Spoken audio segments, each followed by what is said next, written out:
watching your documentary, I'm one who believes in the power of documentaries and media.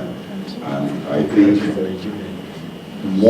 I feel that in Nigeria we don't make enough documentaries, more investigative documentaries that can tell more stories about various issues in Nigeria, which I think can really, really help society and let people know what's going on in different aspects of society.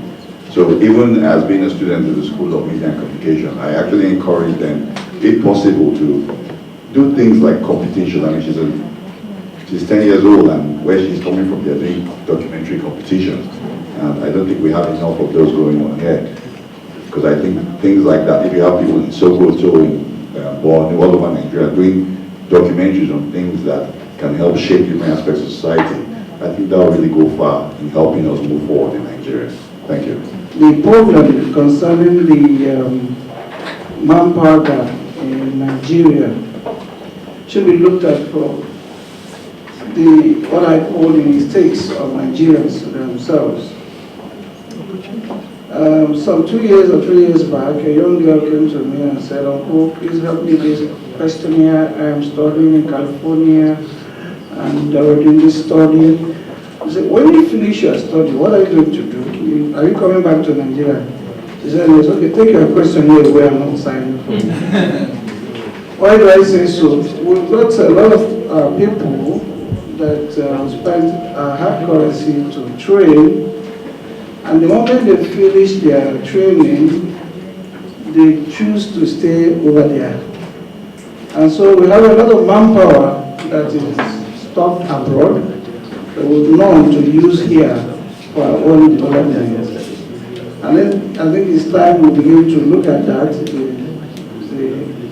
the manpower that we have exported from this country to other countries and other continents, that we can begin to attract back into the country to lend hand in supporting the growth and transformation of the country.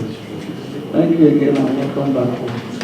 I think I can read the handwriting of God in what they've been talking. That means part of the advantage that you get from the homeschooling is the value system that they are passing on to you. Ask you to stay with the God factor as you're growing up. You're coming from America, and a lot of people out there are turning their backs on God. And when they become stars, many of them do not go forward with God. But if you're going to watch these tests when you grow up, always remember that the God value must go with you all the way as a star to keep you on top forever.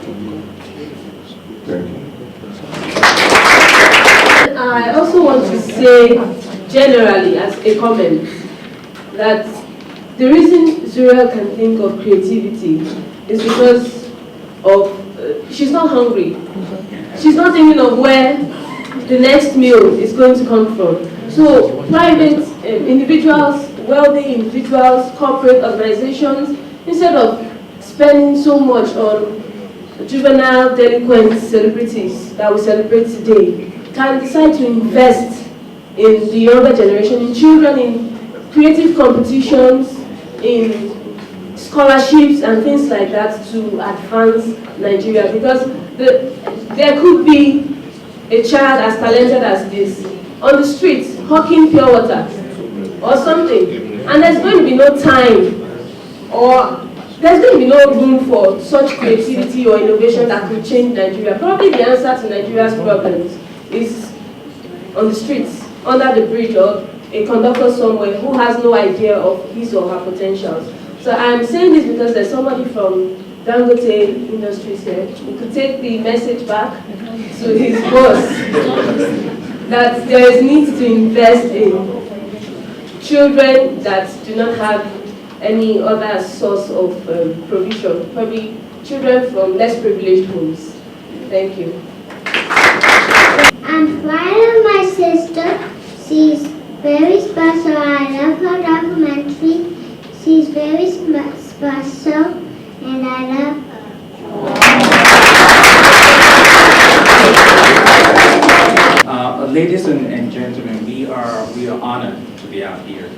Truly, really, really, it is.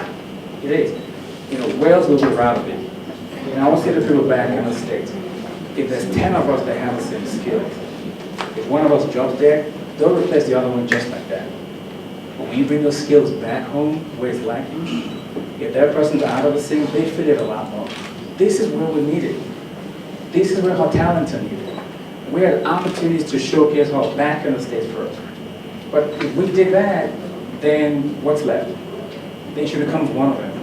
That's why I answered the question saying tomorrow the U.S. Embassy has arranged a program for us to go to school there. Why do they have to arrange the program? Why didn't we do it here? Because they see her as one of theirs. So what are we doing? I'm being honest now. What are we doing?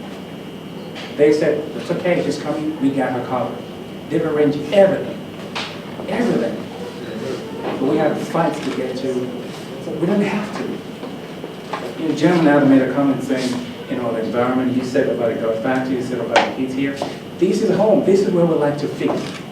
This is an African child. She sees herself as that. The thing is, she's just privileged of being born overseas, that's all. She never sees herself as special. Yeah, we're proud of her, we're grateful to her, we're thankful for her. But we know that's just the beginning, that's not it. See, it's a journey. It's a journey. It's not a destination. This right here is the launch of another journey. So when you drive in your car and you're out of gas, you pull into the gas station, correct? Once you fill the tank, what do? You get back on the road. This is a gas station for us. We stop here, we say hi to the people, we share the skill, we share the story, but we gotta move on. It's up to you guys to continue from here, to find the next Zuriel, find the next African child. Otherwise, this is just a one-stop shop, and it should not be that way. It shouldn't. See, you grow by living something right. The lives we live today is based on what we said yesterday. The lives we will live tomorrow is based on what we say today. Does it make sense? The decisions that we make today affect us tomorrow. What we do today is based on our decision we made yesterday. So let's make good decisions today.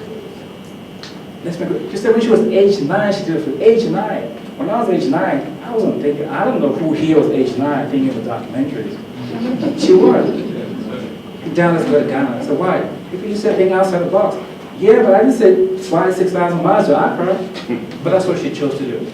So as parents, you encourage her. So let's pour into our children. Really. They are the next generation. Let's pour into them. When you start a knowledge of them, take an empty glass and put water in there, it's a glass of water. If you put Coca-Cola in there, it's a glass of Coca-Cola. Whatever you pour into the glass, that's what you get. We pour into this child, this is the result. We just started. By the grace of God, we just started. We just started. How can we end down? So thanks for letting us be out here. And then answer to your question about can you use that, because it's still going to a state level competition, we have to keep it closed. That's the only reason why. Why not? I like it to be an NCAA, but it's still in this competition back in the States. She just won. She went in on Saturday, she won, we helped them play on Sunday. The day we get back, we have 4 days to prepare for the state final. So she has all the things on this documentary out here, but we chose to show it, we chose to show you. We chose to. Provided you guys just look at it, listen to it, and talk about it. Because it's still in the competition. But we took that, we said, we have to show it. We're going to show it to you. How do you know there's a Nigerian girl out there doing this incredible thing? You never know. You never know. So, but thanks so much for having us out here. It's been an honor, really it's been. I believe what you said today is the list of what you can do, which means you can do better. You can do more. Let me share this with you. I'm going to just ask for a show of hands, just very quickly. Let me see your hands. If you're still single and you're not married and you're in here, let me see your hands. Wow. Okay. Okay, wow. Let me tell you, okay, put your hand. Okay, let's put your hands down. Let's do this another way. If you're married, put up your hands. If you're married, then you can put your hands. Okay, it doesn't have to be happily married, just married. Okay, I see a lot more hands going. Okay, put your hand, thank you. But this is actually more for the single. Let me share this for the single people. For the single people, the kind of bait that you use is the kind of partner that you will get. Does it make sense? Yeah. I'll say it again. The kind of bait that you use is the kind of partner that you will get. So choose carefully because you're still single. Choose carefully. See, if you meet somebody and let's say they're 30 years old, it means there's 29 years you know nothing about, correct? See, if let's say you're 15, 16, your uncle gives you a TV, a second-hand TV, and say, here's this TV, I have two, so you can take it home. And you say, oh, how do I do this? You look for the manual, open the box, you check the manual, correct? If you get a car, you go to buy a used car at a Toyota place, and it's a 19 or 2010 model, and you're driving the car. How do you do this? You open the manual, correct? When you meet a person who's 30 years old, there's 29 years you know nothing about. But guess what? There's no manual, correct? So whatever he tells you, you have to take it with a pinch of salt. So go to the manufacturer. Call the manufacturer and say, hey, I met this person. He or she is telling me this.